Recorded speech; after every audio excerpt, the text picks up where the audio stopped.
Tinuruan at kinabiliban ni LeBron James ang player na ito noon matapos niyang dominahin ang kanilang high school basketball game sa edad na 14 years old. Angat na angat kasi ang kanyang laro sa mga kaedad niya with his elite level athleticism at kakaibang swagger na dinadala sa loob ng court. Ang player nga na ito ay ang social media star na si Mikey Williams. Matagal nang laman ng social media highlights ang player na ito at nakapag-gather na nga siya ng almost 4 million followers sa Instagram with his style of play.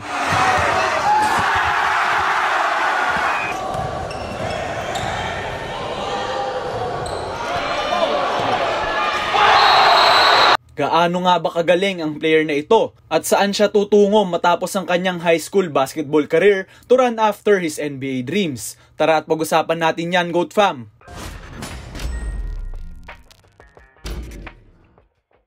Bata pa nga lamang daw si Mikey Williams ay alam na ng mga magulang nito na magugustuhan ng 6'1 guard ang basketball. At 11 months old daw ay nakahawak at piniling laruan na ni Mikey ang basketball.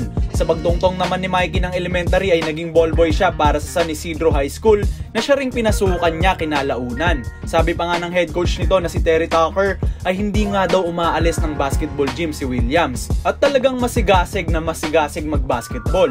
Sa patuloy niyang paglalaro ay marami na rin ang nakapansin sa 6'1 guard. He was super athletic at talaga namang naturally gifted sa paglalaro ng basketball. Noong 2018 nga ay lalong sumikat na ang player na ito matapos niyang makakampi si Bronny James sa AAU kung saan siya naturuan ng NBA superstar na si LeBron James. Patuloy na nag-work on si Mikey Williams para sa kanyang NBA dreams. Na-realize niya na at 6'1 ay dapat magkaroon siya ng edge sa mga kagaya niyang small guards. Hindi sapat ang kanyang athleticism para sa NBA at kinailangan niyang palakasin palalo ang kanyang katawan by lifting weights at pag-polish ng kanyang mga skills everyday na siya ring pinopost niya nga online.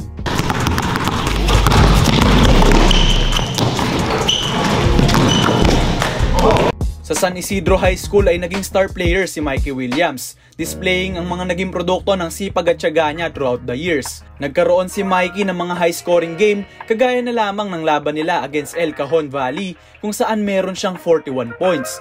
50 points naman sa Mission Bay, and to cap it all off ay brinake niya ang single scoring game record ng CIF SDS League with 77 big points. Laban nga yan sa Kearney High School. Tinapos ni Williams ang season bilang Division 3 champions with his 30 points, 6.7 rebounds and 5 assists per game at napangalanang Max Preps National Freshman of the Year.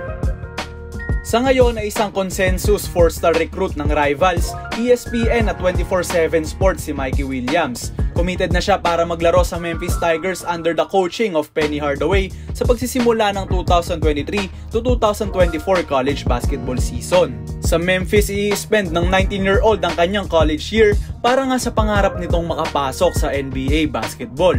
Nabalot man ng issues ang kanyang pangalan earlier this year, ay patuloy pa rin si Mikey para sa pagtalon niya sa next level.